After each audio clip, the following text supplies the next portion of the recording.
পচন আসছে দেখতে পারছেন। এই যে যে পচন আসছে, এই প্রত্যেকটা দানায় কিন্তু এই যে দেখতে পাচ্ছেন পচন চলে আসছে। হ্যালো ভিউয়ার্স, আসসালামু আলাইকুম। দেখতে পাচ্ছেন যে আজকে চলে আসলাম আমাদের পেঁয়াজের দানার খেতে। দেখতে পাচ্ছেন যে আজকে হচ্ছে গিয়ে আমাদের দানার বয়স 22 দিন। তো আমরা 3 দিন আগে সেচ দিছিলাম দানায়। তো আজকে দেখার জন্য আসলাম যে দানাটার কেমন পরিবর্তন আসছে সেচের পর। তো সাথে আপনাদেরকেও একটু দেখাই। তো আমি পিছনে ক্যামেরাটা যদি দেখাই তাহলে আপনাদের একটু দেখাতে সুবিধা হবে। তো ভিউয়ার্স দেখতে পাচ্ছেন এগুলো হচ্ছে আমাদের 22 দিনের চারা পেঁয়াজের দানা যেটাকে বলা হয়। দেখতে পাচ্ছেন যে এই বছর আলহামদুলিল্লাহ অনেকটা ভালো বীজ এবছর আমরা আমাদের জমিতে দিয়েছিলাম। এগুলো হচ্ছে আমাদের নিজেদেরই হাতের বীজ ছিল। অনেকটাই ভালো জ্বালাইছে এই বছর পেঁয়াজের দানাগুলা দেখতে পাচ্ছেন।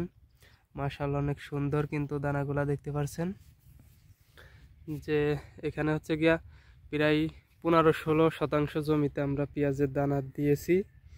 আর ওই পাশে আর একটা জমিতে আমরা দিয়েছি, ওইখানে হচ্ছে গিয়া 14 শতাংশ জমিতে দিয়েছি।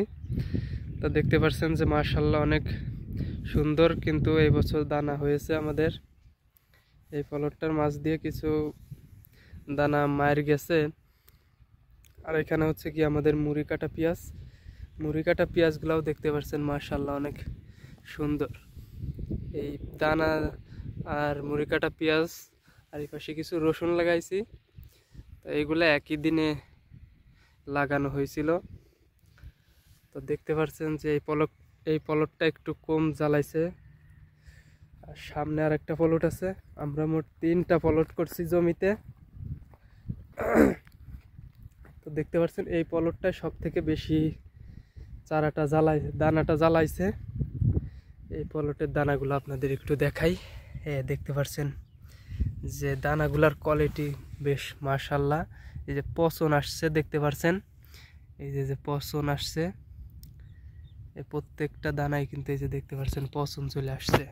এই সেচের কারণে হচ্ছে গিয়া পচন আসে, ঘন ঘন সেচের কারণে।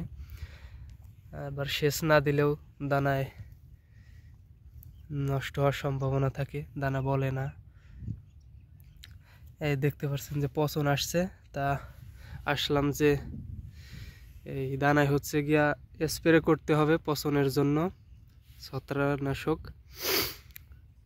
তা এখন হচ্ছে গিয়া এর ভিতর পা ফেলা যাবে না। দেখতে পাচ্ছেন মাটি অনেকটাই নরম, এখানে পা ফেলা যাবে না। 2-1 দিন পরে মনে হচ্ছে গিয়া ওষুধটা দেওয়া যাবে। তা এইগুলো হচ্ছে আমাদের পেঁয়াজের দানা দেখতে পাচ্ছেন। এই পলটটা হচ্ছে গিয়া অনেক সুন্দর বীজ জ্বালাইছে এই পলটটায়। আর ওই পাশে আর একটা পলট, ওই পলটটায় বেশি জ্বালাইছে।